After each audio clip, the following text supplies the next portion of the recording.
कितने हैं जो कहते हैं हाँ प्रभु तेरा सत्य मेरा भाग है, तेरा वचन मेरा भाग है। अगर मैं आपका हूँ, आपका वचन ही मेरा भाग है, यीशु के नाम में।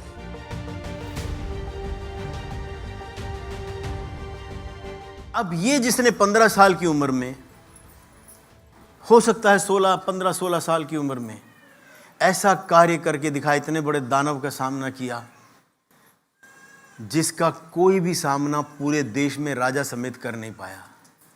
अगर ऐसा है तो इस बच्चे का एक नया सफर, प्रभु का अभिषेक का तेल उसके ऊपर आ गया, उसको राजा नियुक्त किया गया। और जैसे मैंने कहा, अगर पहले शमूएल के 10वें अध्याय में देखें तो एक और के सिर पर तेल आया था, उसका नाम क्या है? शाऊल। 10वें पद में लिखा है, शमूएल ने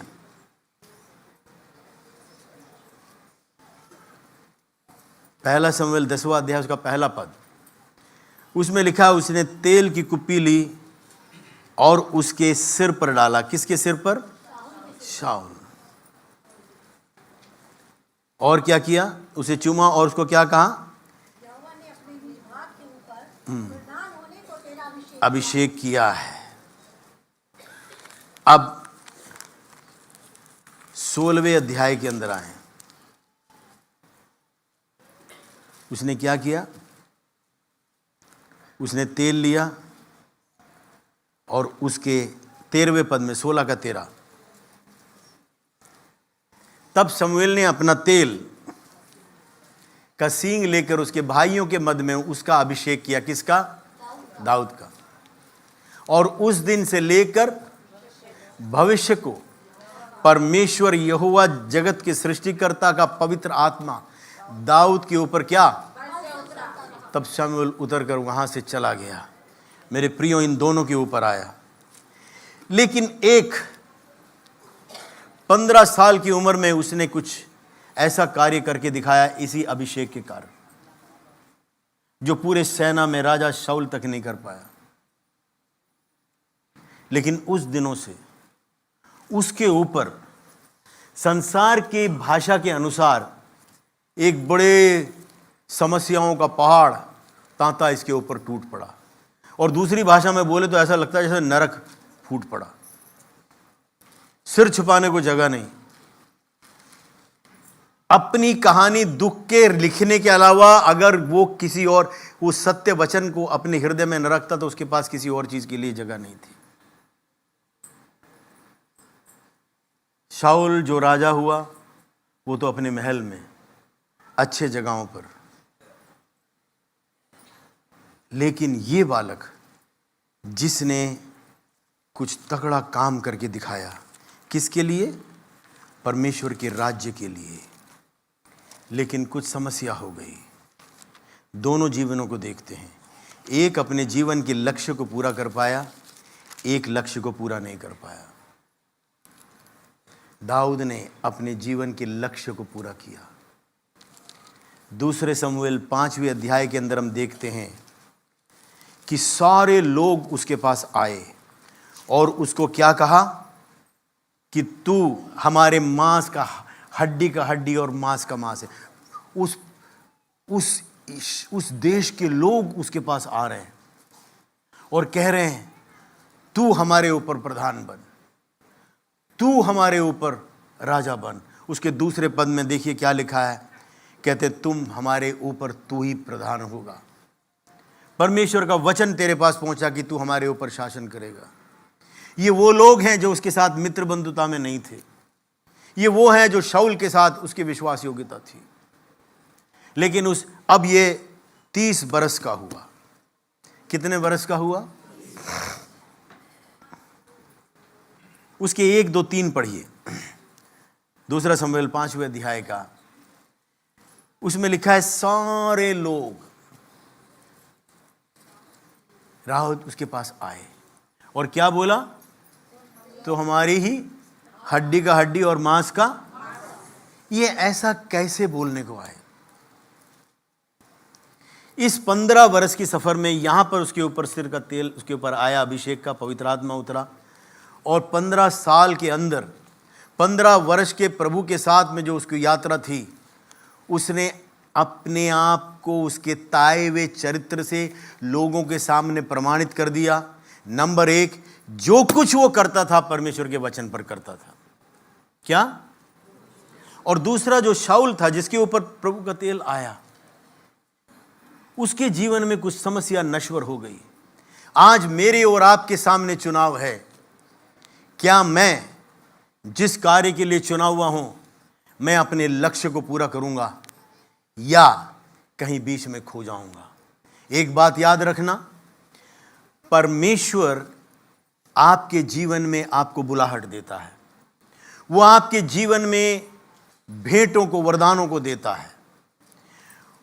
वो जो बुलाहट है वो आपकी पहचान है। जो वरदान और जो गिफ्टिंग है वो आपकी क्षमता है। लेकिन अगर आपकी जो बुलाहट है और जो आपके ऊपर वरदान है वो किसी भी विषय का होगा, परमेश्वर की सेवा के लिए, आपके अपने जीवन के अंदर, आपको उस जीवन की दौड़ को पूरा करने के लिए जो भी गिफ्टिंग है, जो भी आपके अंदर क्षमता वो देता है, वो क्षमता है, ये दोनों चीज़ों को परमेश्वर का वो वापस नहीं लेता, ये प्रभु का दिया हुआ है। अगर इन दोनों विषयों को जीवन भर लेकर चलना है और आपको फलवंत होना है, एक तीसरे विषय की आवश्यकता है जिसको हम बोलते हैं अभिषेक। क्या बोलते हैं? अभिषेक। ये अभिषेक मेरे और आपके हाथ में है। ये अभिषेक मेरे और आपके परमेश्वर सृष्टिकर्ता के साथ जो व्यक्तिगत संबंध और घनिष्ठता है, मेरे और आपके ताए हुए चरित्र का है, परखे हुए चरित्र का है।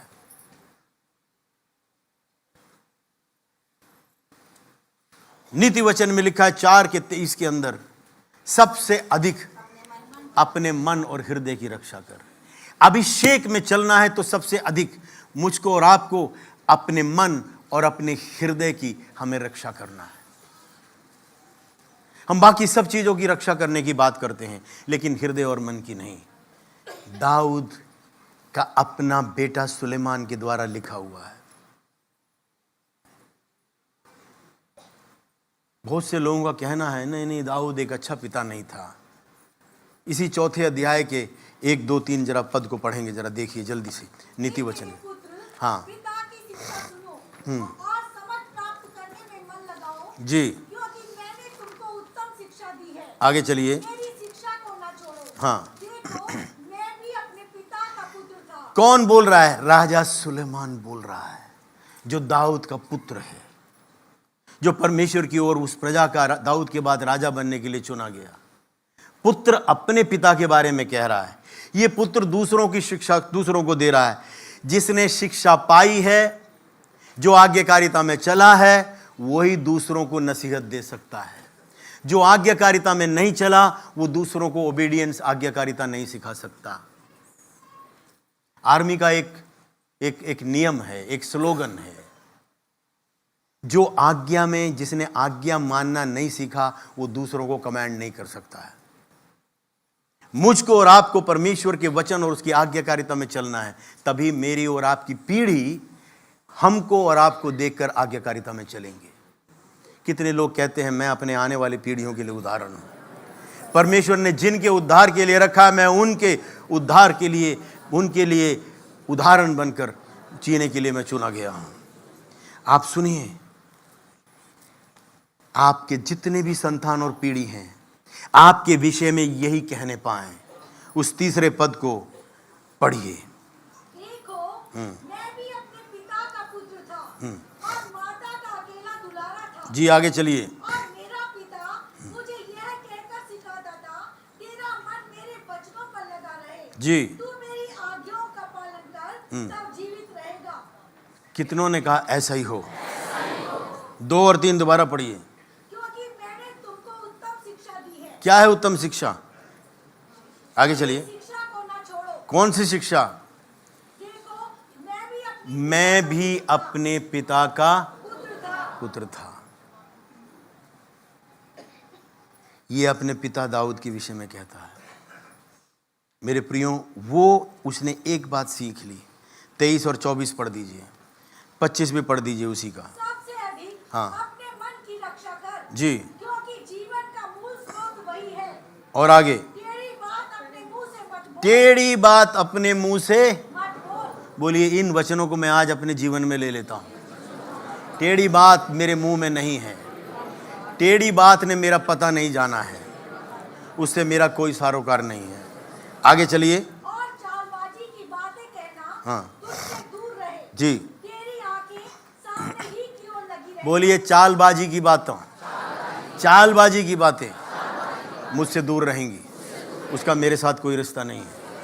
मेरी आंखें कहाँ? सामने ही की ओर लगी रहे। दाएं बाएं नहीं, लक्ष्य की ओर, ईश्वरीय मार्गों की ओर, अनुशासन में, सत्य में, उसके वचन की आज्ञाकारिता में।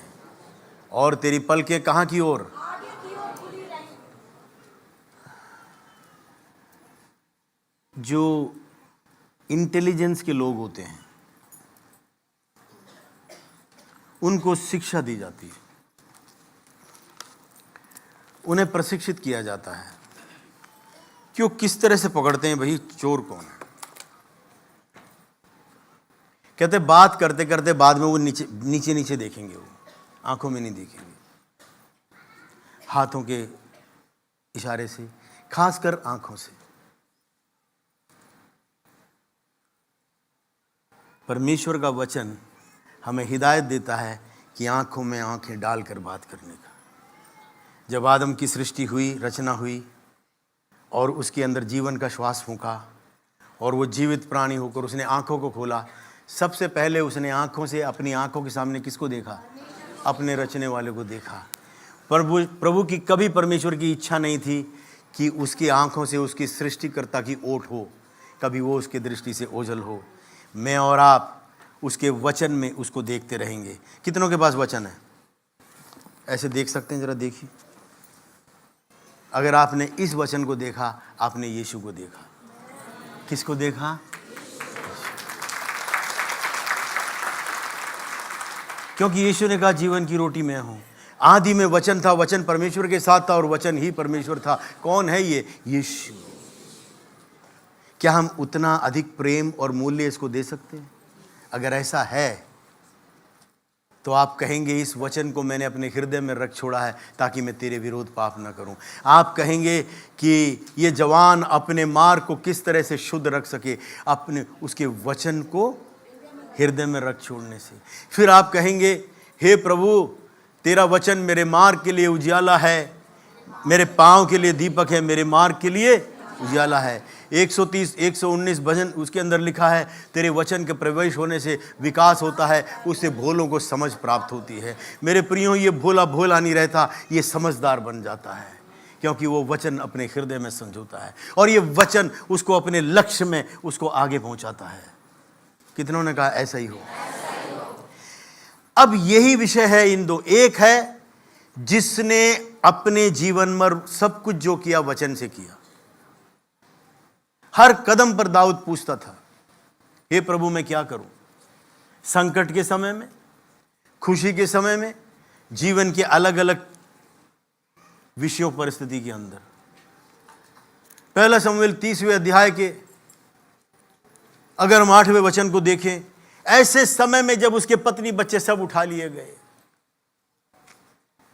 और आकर जो चोरी करने आए थे, जो डाका मारने आए थे, इसकी सब संपत्ति लूट के ले गए और सब कुछ राख बना के छोड़ दिया।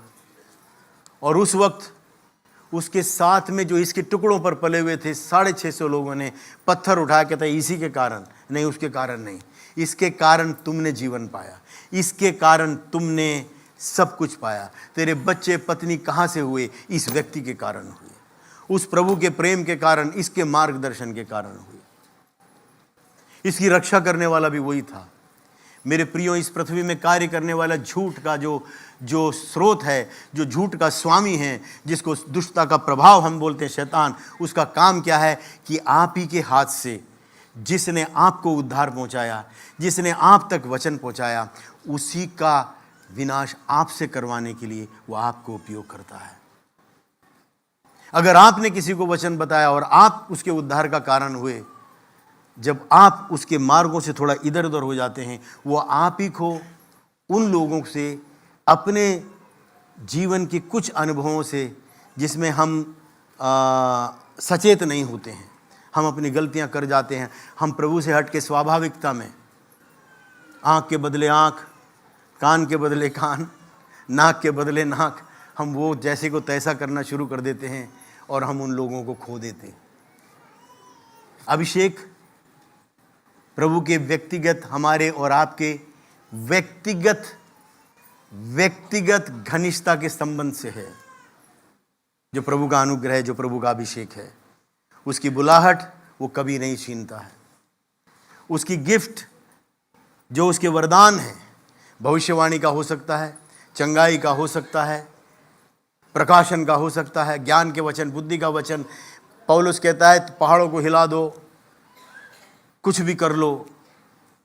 वो प्रेम और वो सारी बातें घनिष्ठता से आती हैं।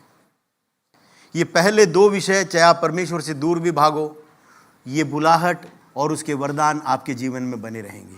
शाऊल के साथ भी ऐसे ही हुआ था। एक छोटा से कीड़े ने उसके काम को किया। जब उसके सारे सेना 40 दिन सुबह और शाम ललकार के सामने, वो गोलियात नाम के दानव के सामने वो हार रहे थे।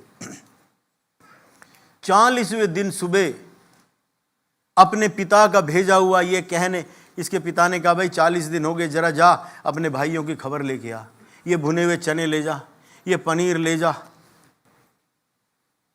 ये सारे चीज ले जा, कुछ अपने भाइयों को दे, कुछ उनके सरदार को दे, उनकी खबर लेके आ।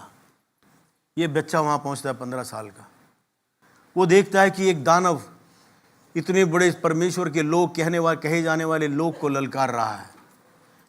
लंबी कहानी छोटी, इस अकेले ने, बच्चे ने जाकर परमेश्वर के नाम की महिमा के कारण, वाचा के ज्ञान के कारण, हाँ, क्षमता, वरदान, गिफ्टिंग, बल जीवन में था, 15 साल का। अपने पड़ोसी से कहिए, अभिषेक ने आयु नहीं देखा। यीशु छोटे में हो, बड़े में हो, वो उतना ही सामर्थी है। आप समझे नहीं, मुझे लग रहा है। 50 वर्ष का हो, बोलिए, 70 वर्ष का हो, प्रभु में लंबा समय हो गया है, एक 15 वर्ष का हो, एक 12 वर्ष का हो, अगर उसके अंदर भी प्रभु है, तो वो 12 वर्ष वाले में जो यीशु है, वो इतना सामर्थी है जितना 70 वर्ष वाले में है। आपके समझ में आया? अब समझे?